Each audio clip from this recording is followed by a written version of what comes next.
What's up, Mets fans? Welcome back to the channel. I hope you all are having a great start to your day, and I hope you all have a great start to your week here going forward, as a lot of more moves are going to happen for the Mets. As we know, it was a very hectic weekend, not just because of the Super Bowl, but prior to that, the Trevor Bauer sweepstakes. We live streamed here on the channel for around 12 hours over a 24-hour span during that time, to which Bauer did in fact decide to land in LA and not in Queens with the Mets. So it is what it is. I'm not going to beat a dead horse there. We're all trying to move past that, but now is the big question: what is next for the Mets? All right, now that they weren't able to land Bauer and some of these other guys, what are their rotation options going forward? Because the assumption is that they are in fact still very much in the market for at least one more arm to really round things out. So there's one guy that really stands out to me, and I talked about him previously a couple months ago, and I will again, that being in Taijuan Walker. He has been in the rumor mill again for the Mets as a possible option, so I'll be doing another quick summary on Walker and his game, the current connection, if any, with the New York Mets, why he would be a strong fit to help out round out their rotation, and everything in between. And as always, guys, make sure you stay all the way until the end of the video, find out the deets and all my thoughts on Taijuan Walker, everything there is to know about him, and the latest on his front, being the starting pitching free agent. And if you guys end up enjoying this kind of Mets content and want to see more great Mets content like this, make sure to smash that like and subscribe button, share this video with your friends, put on the notification bell, all those great things. We're so close to 5,000 subscribers, so help us get there, guys. Trust me, you won't regret it. We're doing amazing things on the channel. I would love for you to be part of the community if you aren't already. But enough of me talking, let's get right into this video. Alright guys, so as I've been preaching all off season long, the Mets have their options, and it's why they've been showing interest and keeping tabs on literally more players I can even count. If you look at the total number of videos we've done here on the channel in regards to various players, it is more than I can even begin to comprehend. But the reality is they're weighing their options. They're going to have options A through Z all the way figured out, and they knew what their kind of backup options were should they not land Bauer, which is a great thing. You want to make sure you do your due diligence. So now that Bauer is out of the picture, they have plenty of options. We've touched on a lot of them, basically all of them right here on the channel outside of a select few, and there's going to be one more that I'll be touching on later today regarding a trade option, so stay tuned for that, guys. But in regards to free agency, if the Mets do in fact want to land one more starter, which I'm under the firm belief they have from all the reports I've been seeing to not indicate otherwise, you have Jake Odorizzi leading the way as basically the top free agent left when it comes to starting pitching, originally from the Minnesota Twins. And then you have other guys like James Paxton, as we know, Taijuan Walker, that we're going to be touching on today's video, among plenty of others. But Walker really stands out to me because, one, he's been in the rumor mill a lot as of late through both social media and articles, really connecting with the Mets again. And I'm really curious to know your thoughts in the comments below, because I know a lot of you guys in my comments have been saying Walker should be really the next pivot should they go down the free agent route. And I've been saying as well that, are the Mets going to go after a number 2 or a number 3 starter? I've been under that belief that through a trade avenue especially, that will be their best bet to get that type of middle of the pack rotation starter, versus in free agency you're looking for more so of a 5th spot rotation starter, that being in Walker. But regardless, just to summarize a little bit more on Walker and his game, because I did touch on in a previous video, Walker, the 28-year-old right-handed pitcher at 6'4", 235 pounds, had a very strong 2020 campaign after being away in 2018-2019 dealing with injury due to Tommy John surgery and shoulder injuries. But in 53 innings pitched, had a 2.7 ERA, 50 strikeouts, a 1.16 whip, 8.44 K per 9, and 3.21 walks per 9, splitting time with the Seattle Mariners and the Toronto Blue Jays. So we all know that when it comes to Walker, he has a lot of longevity left in him, only 28 years of age, doesn't even have 600 innings on his arm. You know, he's still pretty fresh when it comes to being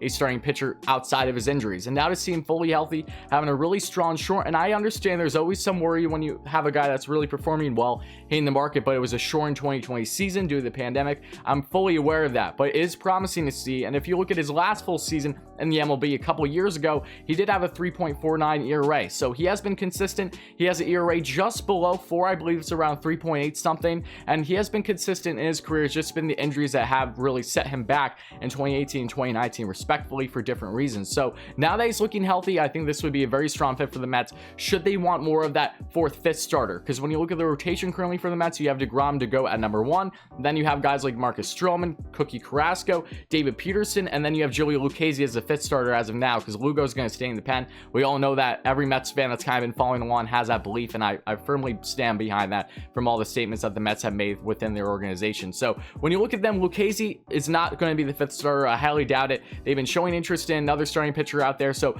if they do in fact go the free agency route, because maybe they feel that just getting a depth starter would make more sense, because remember, they did not need Trevor Bauer. They wanted Trevor Bauer. They felt that landing Bauer would really take the rotation from having playoff aspirations to really being a World Series contender, and they're not wrong for believing that. But now that he's not an option, they can kind of weigh all their options again, knowing that they have money that they're working with, and know that they have no problem going over the luxury tax threshold that was evident by the proposed contract to Bauer, which would have been 40 mil the first year, 40 mil the second year, and then 30 mil the third year with multiple opt-outs. So they didn't have an issue with doing that from the offer, and they were going aggressive. So they have plenty of money they're working with. Even with the luxury tax threshold being in line, it's not going to be a bother. So I would assume that they're going to in fact address other positions like the outfield still, like third base, and like starting pitching. I know you might be wondering why the outfield. Well, there's been indication that they are still very much in the market, and they're really kind of banking on what's going to happen with the DH still or not, because while I am under the belief that there won't be a DH for the upcoming season, there is still uncertainty there, which can heavily factor into things.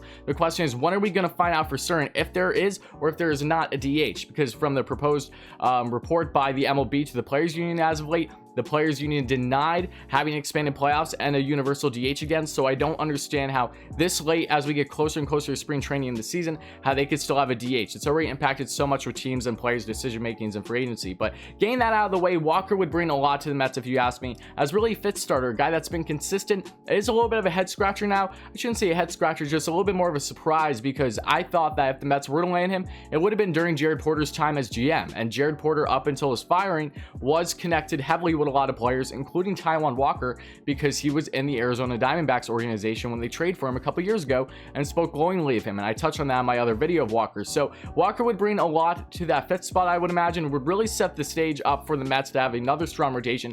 Currently on paper through the MLB, it's still top 3 in all of baseball. So that just tells you that the Mets are still very strong in that avenue. They would still like to add depth, however, due to injuries among other things. So you have him as the fourth or fifth star, either one, where you're going to do with Peterson there, and then you go from there. So if they do in fact not go down the trade route and they want to prioritize free agency, Jake Odorizzi might not be the most pretty pick, because Odorizzi never looked like he was a perfect landing spot for the Mets, because prior, a couple months ago, through Andy Martino and other reporters were saying how Odorizzi and the Mets didn't look like the front runner for him. The Mets have shown interest, but they would probably want more on a 2-year deal or shorter term, and Odorizzi, looking for a big payday in his career, I would imagine, is probably going to go anywhere for a 3 or 4 year deal, versus Taijuan Walker, you can probably land him, from what I've read and what I've seen, a 2-year contract at 16 mil total, so around 8 mil per year. Not bad at all, and nothing I would be against should they continue to address third base possibly and round out the rest of this roster and the bench, because the bench still needs more depth. I don't think there's anyone down that has been following along this offseason. So guys, let me know your thoughts in the comments below. What do you like Taijuan Walker? Do you think Taijuan Walker